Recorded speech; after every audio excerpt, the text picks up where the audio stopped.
Hello, bookish friends. My name is Gail, and I am the Fiction Bookworm. So today I'm here to talk to you about my new releases in February that I read last month. I'm really excited to share this with you because I read one book that I loved, one book that I liked, and one book that I could not finish. So I always talk about these books in chronological order. So the first one that comes out in February is called The Light After the War by Anita Abril, and that comes out on February 4th. And this was the one that I liked.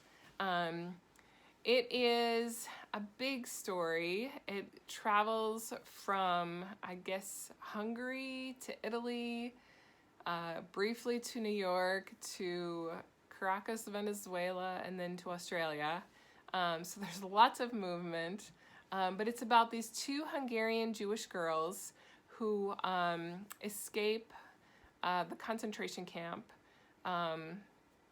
And we meet them after the war, and they have just kind of decided not to go back to Budapest, where their families are from. They're pretty convinced that their whole family, and in the case of one of the girls, her fiancé, has perished in the concentration camps or in the war. And so they decide not to go back to Budapest, and they are just going to continue onward and find somewhere safe until they go to Milan, Italy. While in Milan, the main character of the story,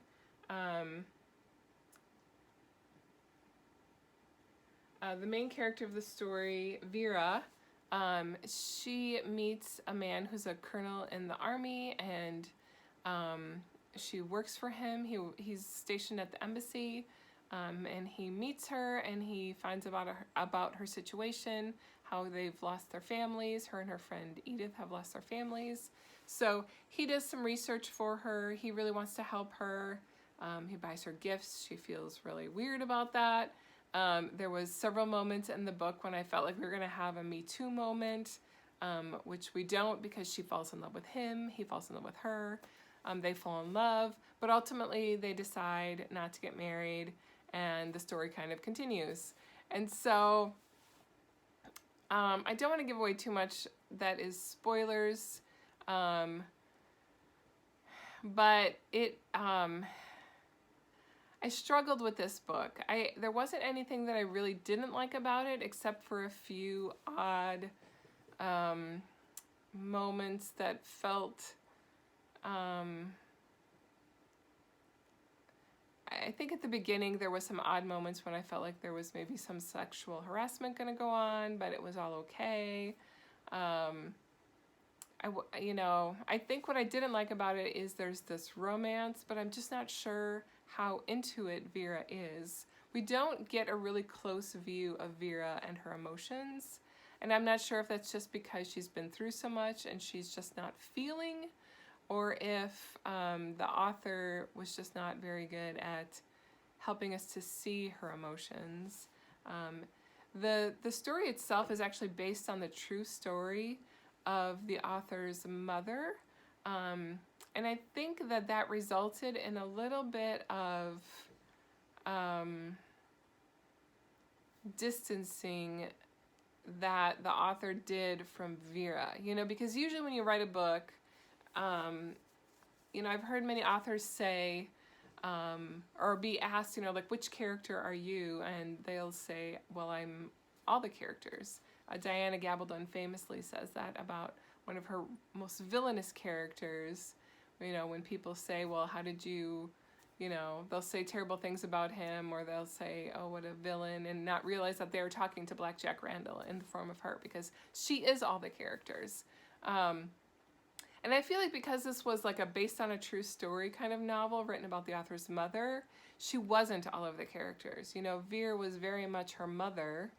And so there's a little bit of distancing that we have between the author and the character, and therefore the audience and the character. So that's why I couldn't give that book very high marks.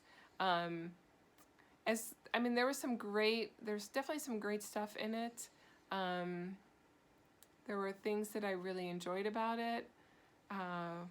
But at times it seemed too fantastical to be real, especially with how they end up in Venezuela after being in Italy. That just seemed really fantastical, and it's based on a true story, so I'm guessing that's what really happened. So sometimes life is stranger than fiction, and this was one of those books. The next book that I read that comes out on February 25th, at the end of the month, or I should say I haven't read it. I started it. I read 35%. The Girl in White Gloves by Carrie Maher. Sorry, I don't know how to pronounce your name. I picked this one up because I heard Anne Bogle recommend it on one of her podcasts. And I later heard her mention it again. And so the first time I thought I had heard her say she read it and loved it. And then the second time it sounded more like she was just very excited about it. So I don't know if I misheard her the first time or if she was very excited about it because she loved it. But either way, I didn't really love it. So this is a fictional, fictionalized version of the life of Grace Kelly. And, this kind of book is very popular, and this post-war, this is also set post-World War II, in the 1950s. It's a very popular period right now. It's a very popular period for this February. I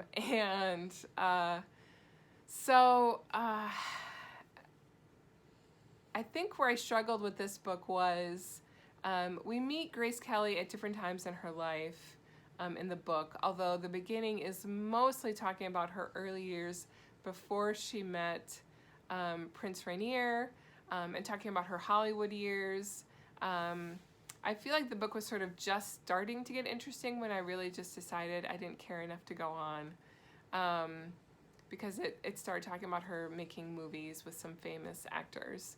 But for the most part, the few chapters that were about her life with Prince Rainier just seemed really flat and boring to me. I know with those who are into royal watching, it's sort of like a Meghan Markle story, right? Because we have this actress who marries a prince, and I think that's why it's kind of a big seller, or a big there's maybe big interest in this book right now.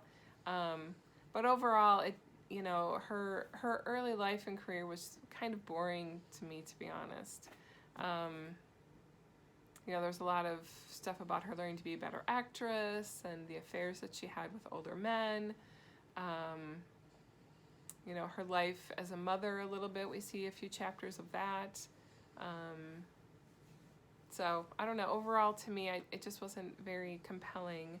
And especially, I read this one last of the three, and I was in a place where I really needed a compelling story, and this wasn't it. So that's where I left that one. Finally, also on February 25th, my favorite book of this month, and one that I really loved, which is actually very similar. I read this before The Girl in the White Gloves, which is maybe why The Girl in the White Gloves was so disappointing to me. So, Red Letter Days by Sarah Jane Stratford is the story of two American women, both who end up living in London during a McCarthyism era, the Second Red Scare. And the author herself is actually an American who's living in London, so it was kind of an own voices in that way. So anyway, one of the women, Hannah, is a TV producer who is living in London, and she has moved there because she's trying to escape the Hollywood blacklisting that's going on, and she's afraid that she's going to be blacklisted, so she just leaves the country and decides to start producing TV shows in London. So with the help of her husband, she buys a studio and gets a partner, a British man who partners with her in this studio production, and they start making TV shows. So they decide they're going to make a TV show called Robin Hood, which is completely based off of the real British TV show production, The Adventures of Robin Hood. What she decides is that she's going to hire American screenwriters who have been blacklisted, and using fake names so that they'll have work, they can have income, and she can make this TV show. So one of the expats that she meets is a woman named Phoebe Adler, and she is a screenwriter in New York, and she's been working on a TV show, and I think she's a good screenwriter, but some men perhaps get jealous of her talent and the fact that she's hired to do these jobs, and they decide that they're going to turn her in as a communist. And so she gets a subpoena saying she has to go before the House Un-American Activities Committee and give testimony. And really the only way to get out of being branded a communist at these trials is to give names of other people that you think are communists, which just causes this blacklisting to grow and grow. So she doesn't want to give any names. She doesn't know any names. She's not political. She's not interested in politics. And so she decides she's just going to leave the country and escape. A friend of her encourages her to do that and helps her to get away, and she does. So she ends up working. She has the name of, she has Hannah's name, and so she goes to meet her at her studio. Hannah takes pity on her and gives her a job, which she shouldn't have based on the kind of visa that she has at the time, and the fact that a lot of Britons are very unhappy about foreigners taking British jobs. But she does the job anyway. She submits a script. She says she's gone there to write, so she's doing research, and she's going to submit a sample script for Robin Hood. So that's really the plot, and I really liked it. All three of the books that I read were really kind of set in that same post-World War II period. Two of them having to do with Hollywood, TV production, movie production, but Red Letter Days was definitely, of the three, my absolute favorite. I love the fact that it was both very serious, but at times also very lighthearted. I love the fact that it had the leads of the book were these two women. There are male characters as well. Hannah is married, and Phoebe also meets a man in the course of the novel. And there are men who are not good. We meet an FBI agent who is not a good man. We meet a British gentleman that Phoebe rescues on a ship at the beginning, who is a very good man. But, kind of this book really centers around this friendship between these two women, Hannah and Phoebe, and just the challenges of being a professional woman in the 50s, when there is just a lot of men who don't want them to succeed and don't want them to do well. So I really liked it. It was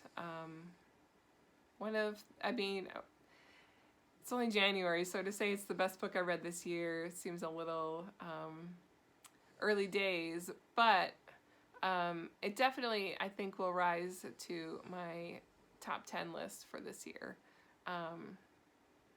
There's just so much in it that was interesting, a lot of things that I didn't know about that time period. I feel like we study it at sort of a 1,000-foot level, whereas this was kind of a little bit more being down in there with people who were affected by what was going on. And what was going on was crazy.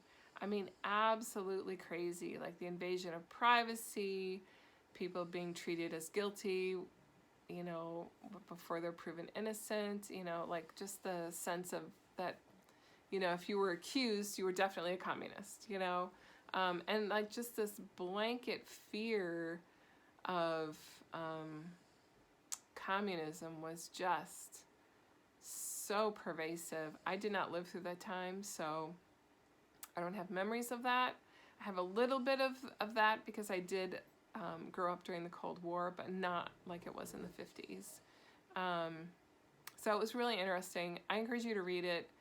especially if you are, if it's not something that you lived through. I think it'll give you a lot of insight into some of the fears that people have from that time. So, great book. I highly recommend it. That was definitely my 5-star book.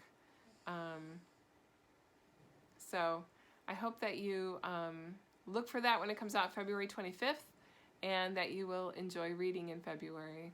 So give me a like. Let me know what you think about the books that I read this month.